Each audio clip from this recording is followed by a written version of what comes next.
Hey everybody, welcome to Nine Liner Tattoo. So there is going to be tattooing in this one, and also obviously for the foreseeable future there will be update about Sarah. I mentioned this development before, but yeah, you'll see in a minute. Alright, take it easy, bye.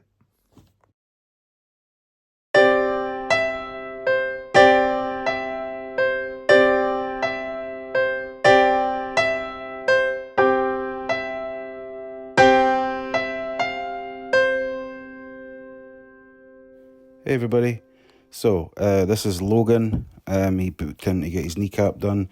Like I said at the start, he did use some numbing cream, but I don't think it worked properly, or it must have all fell to one side or whatever, because the inside half was quite uncomfortable for him, and the sort of front and the outside was a lot better for him. So I don't know much about numbing cream, but it obviously worked on the outside but not the inside. But this was super fun. I enjoyed doing kneecaps. They're I mean, it can be difficult if the person like works outside and they're like a groundsman, they're kneeling all day, or like plumbers on their knees all day and stuff. So, but usually it's all right. My wife's being a wanker at the side of me is nothing. You can hear her sniggering. There we go. Right, that's it. But it was super fun. Here's the lines with outline finished. So yeah, nice and crispy lines. Kneecap can be difficult to tattoo, but it just so happens I've done a few of them, and if I do say so myself, I'm pretty good. So this is the shading coming. My wife's now saying I've got a big head because I said I was good at something.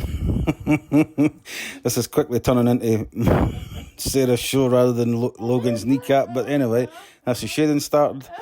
And in a second, you're about to see it finished, so I hope you enjoyed it. Thanks very much. Take it easy. So this is a finished product. I really enjoyed it. I really did enjoy it. So if you want a kneecap done, give me a shout. Stop touching my nipple. If you want your kneecap, stop touching my nipple. If you want your kneecap tattooed, give me a shout. But thanks very much, mate. I appreciate it. Take it easy, Logan. Cheers. Bye. Leave my nipple alone. So that was a super fun one. Kneecaps are nippy to get tattooed. So he done really well. He did use some numbing cream, but it didn't work on one side, so he found it quite uncomfortable. But yeah. So as I said to you before, update about Sarah. This has been, I should have had my phone on a stand. I've got a holder thing for it and I keep fucking forgetting. Sorry about that. But the update is that she's doing good. Hair's growing in, which is good. Sarah had really oddly thick hair, you know. So even if it grows in 60-70% of what she had before, it'll be thicker than most people's hair, so that's good. The scars on the back, we've got a cream for it and it's working. It's making them, the big one, less red, and it's healing a bit. Sarah's terrified that they spread, but I check it every day and there's no sign of spreading, so that's really good. But the update for this video is the hernia. I mentioned, Sarah, I mentioned it before, that it's quite common that you can get a hernia behind the stoma site because there's things moved and there's space there now, and it can be like getting up, you know, when she was being in hospital, the effort to get going and get upstairs at the beginning, there's a lot of pressure for the muscles, the stomach and the muscles, abs and such and so on and so forth. I don't think I have abs. I've heard of them, I've seen one on other people, but I don't think I have them, but I think Sarah does. So that, and also she's convinced that, because, and I'm not tooting my own horn, but she's convinced that because I'm so funny, I've made it laugh, and I've laughed a hernia out of her, which is not great. But so I don't think I'm going to be able to show you the hernia, but you know, maybe I will. I'll speak to Sarah. Sarah might be comfortable showing you, and if she is, then we'll show you, and if not, then there you go. In fact, if she is comfortable, I'll show you right here. All right.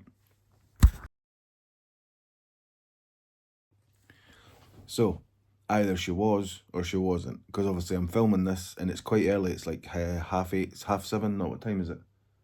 Where's my Amazon thing? It's 8:15 in the morning, and so she's having a wee sleep. Obviously she's having a sleep, but so if she has been okay with you showing it, I'll show you it, and if not, you would have seen it already. You know what I'm saying? But yeah, it was smaller, and it's not getting bigger. It has gotten bigger. So there is somebody coming in. What's the date? The date is, I'm terrible. I don't even know. It's Monday the 9th.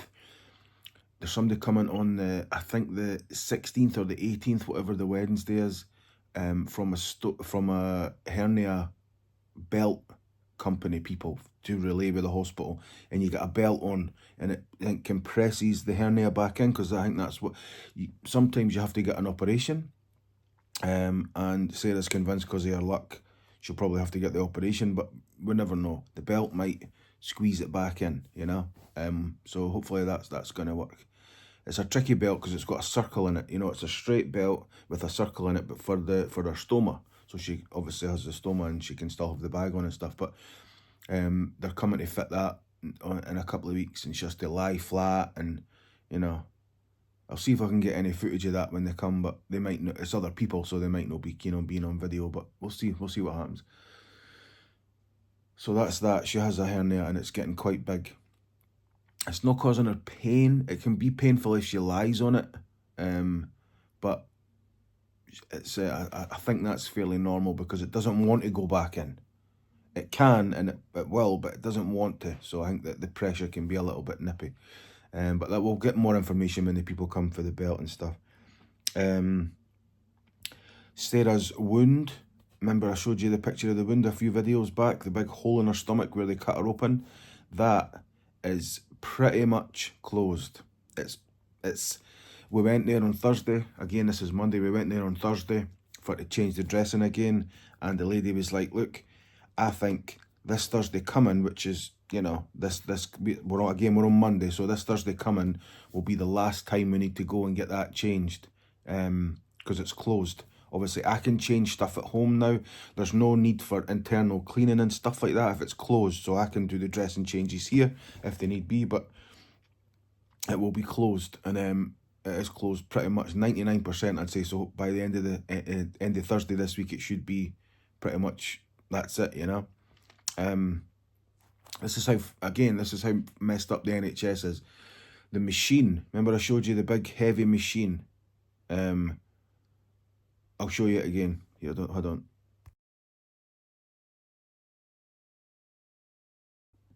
So that machine is £1,000 a month. They told us this in hospital, £1,000 a month to hire that. The hospital hire it, because it's like 7.5, 8 grand to buy, but then you have to, if not more, but then you have to have all the insurance, like a warranty, like a car warranty, if you like. And that is so expensive, because the machines are so sensitive, that it works out better for the hospital just to hire it for £1,000 a month. Oh, somebody coming to my door. 2 seconds. Sorry about that. Somebody come to the door with a parcel, which I'll show you in a minute. Actually, it's tattoo related. So, where was I? Aye, the machine. The hospital. Up you go. Come and see mum. Go and look after her. Good boy. You know, scuttling away.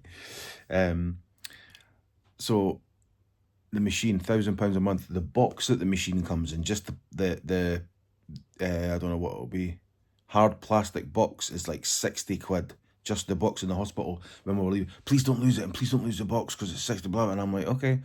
So we no longer needed it, as you know. And the hospital 107, the ward, told us very specifically, you have to return this to the GP surgery and hand over ownership, registration, if you like, to them, and then they'll send it back to where it needs to go. And I'm like, okay.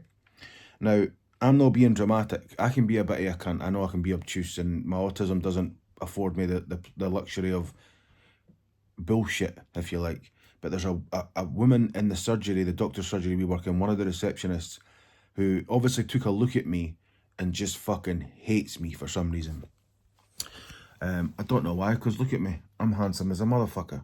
I don't know why, but she absolutely hates me.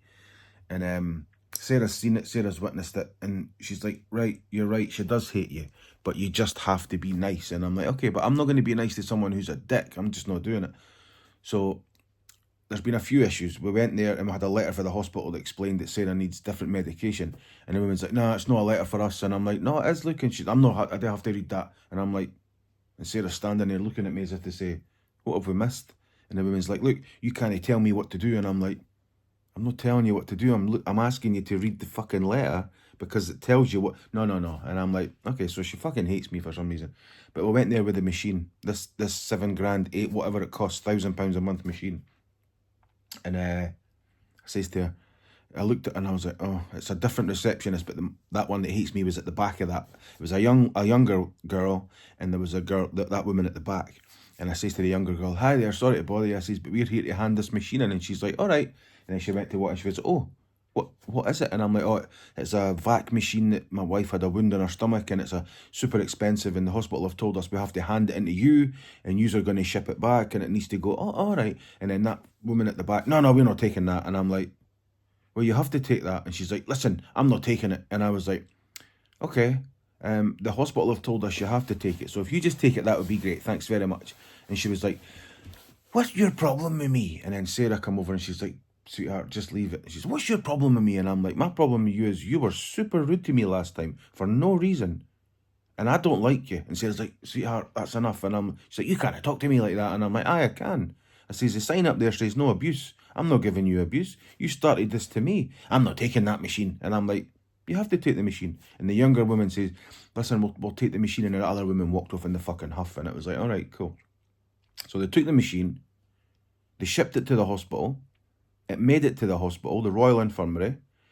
And it was like, okay, cool. Sarah was just getting the patches done, like little, they're called spider plasters. They're oval, and the stickers are shaped like spider webs, and you peel them off, so they're called them spider plasters, and they're great. So I can do it, but like I say, because it was still slightly open, we had to go and get them to do it. So we were getting the spider plasters done, and then I come out of there maybe 5 days later, and my phone rings, and I've got, because Sarah gets medication regularly for a long time, I've got the pharmacy number on my phone. So it came up Wallingford Pharmacy, and I'm like, okay. So I answer the phone, like, hi, sorry to bother you, Mr. McDonald. And I'm like, it's all right. She says, we've got a parcel here for you. And I'm like, well, is it medication? She's like, no, it's a machine of some sort. So I went up, got the box, come home, and yep, the hospital shipped it back to us for some reason. So it's now sitting in the boot of my car because we don't know what to do with it. Now, me and Sarah were chatting, and it's like, oh, I can't believe that. It's so expensive. What are they doing? This is ridiculous. What a showery arseholes, blah, blah, blah. And then it dawned on me, somebody needs that machine. You know, that machine saves people's lives effectively. What it does is it heals wounds in super quick time. And it can be life-saving. You know, you can get, like Sarah's wound was on her stomach, and you could get a fist inside it. It was huge. But some people's wounds can be even bigger, you know? Some people's wounds, like for sepsis or for gangrenous legs or for heads, I've seen one on a head. It can be, these machines can save lives, and it's sitting in the fucking boot of my car, and I can't take it anywhere. But nobody wants to take responsibility for it. And I'm thinking, if we were sitting somewhere and the hospital were saying, we really want to get you one of the vac machines, but we can't just, there's no enough of them, and it's like some dick's got it sitting in the boot of his car, so I'm going to try and take it to the hospital again, but nobody seems to want to take it because they shipped it back. So that's a bit of a confusing update, but it's part of the journey, so we'll add it in, and there we go. All right, I hope everybody's having a good day.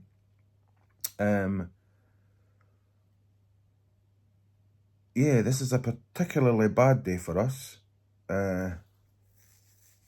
because a few years ago, I didn't know I was going to tell you this, but a few years ago, we lost a baby. Sarah had a miscarriage, and it's that date today. And the baby would have been called Sydney because it was conceived in Sydney. But it just wasn't to be. So there we go. So it's a bit of a shit day for us today. So I don't know if we're going to do anything like go out, or there was talk I think we're going to buy a new TV. The TV in the bedroom's sort of on its last leg, so we're going to buy a TV and put the TV downstairs, up the stairs. But we're going to go and look at TVs and then come home and try and buy the suitable one cheaper online, as you do. But I don't know if we're going to do that. Depends how Sarah feels when she gets up. So yeah, it's a bit of a shit day for us. But again, these things happen to everybody. Not everybody, these things happen, you know what I mean. That happens every day. There's people that lose children, you know, born alive children. I know people that's happened to, and close friends that's happened to. So I guess you've just got to be grateful for what you've got rather than what's missing. But I think we're afforded a couple of days a year to be sad about stuff that you've not got. You know what I mean? It's easy to say, think about the things you have got, but it's not always, I know I just said it, but it's not always as easy as that, you know? I think people need to grieve more, in my opinion. Nowadays, there's a huge thing of, let's go, not get over it, but let's go and push and look at what you've got and all that, like, you know, like life's good because of the things you've still got and blah, blah, blah. Yeah, that's fine. But it's okay to say, you know what, not today. I don't want to feel anything today, or I just want to wallow today. I want to be miserable. I want to be as depressed as I possibly can be. And I think people should be doing that more. I'll get shit for that probably, but that's just how I feel, you know? I think being told to, come on, get up and go, you're going to be fine. Oh, I know it's sad, but you'll be all right. Yeah, that's okay, that works, that's great. But sometimes I just want to be depressed. And at other times I don't want to be depressed. There's a difference between being depressed and having depression. I don't like when I have my depression. I don't like the feeling of wanting to kill myself. I don't like not being able to have feelings for my wife. I don't like not having feelings for my dogs. I don't like having nothing when your brain just goes to neutral. It's no positive, it's no negative, it's just neutral. That's a big part of my depression when it comes, and I don't like that. But sometimes I just want to be depressed. I just want to be allowed to feel miserable and depressed. And again, it's different from depression, I think, in my opinion. So today, I think we're both going to be super depressed, and maybe even tomorrow, who the fuck knows? There's no, like I say, that you should be allowed to just be and feel how you want to feel. But I do know that we won't let it take over, because when it does, that's when things get risky, shall we say. So it's not a great day for us, but we still hope that you're having a good day and that everybody's okay, all right? And if you're having a bad day, I think trying to push it down and forget about it can sometimes be detrimental. I'm not Dr. fucking Phil, but I'm just telling you how I feel and what works for me. So, yeah, thank you very much to everybody. And again, please subscribe and share these videos, because I know that people will be like, oh, he's just doing that to get views and stuff in it. Yeah, that's right. I'm not going to lie. I want my channel to be successful. I want anything I do, whether it's being a husband, being a son, tattooing, I want everything I do to be good and to be good at it and to be successful. But particularly the ones involving Sarah, I want them to travel far and wide, because and I know it's working, because I'm getting messages on these, I'm getting private messages. It's helping this, that people are understanding that, sympathizing, they're going through the same thing, just vocalizing it. And so share these, watch the videos, subscribe, hit the wee bell in that, so you know when it'll tell you when I've uploaded another one. But share these far and wide, because like I said, this is real life.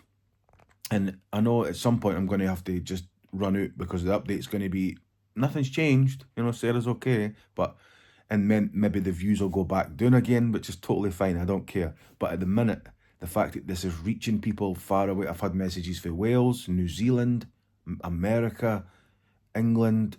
It's just insane. So Canada. So it just, again, it just reiterates what I've always said. This page and this channel is about our lives, you know, real lives. And it just so happens that tattooing is a massive part of that. So for a long time, that's what you get.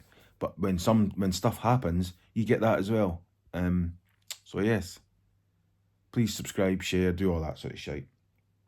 And that's it. I'll show you what was in this package. All right, give me 2 seconds.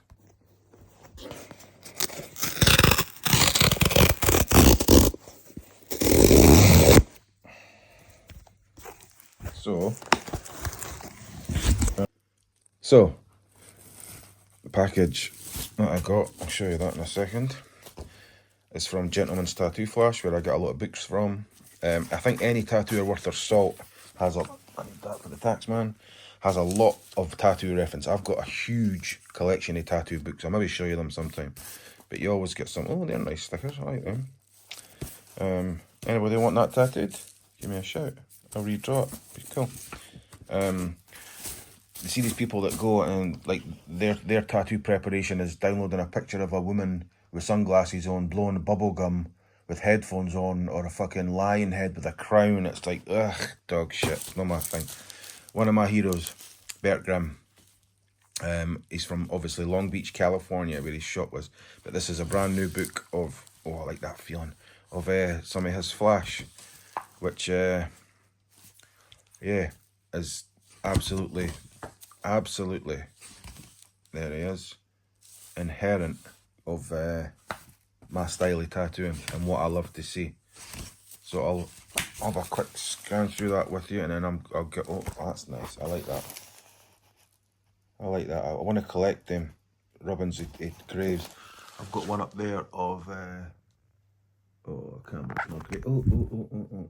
Sorry, people.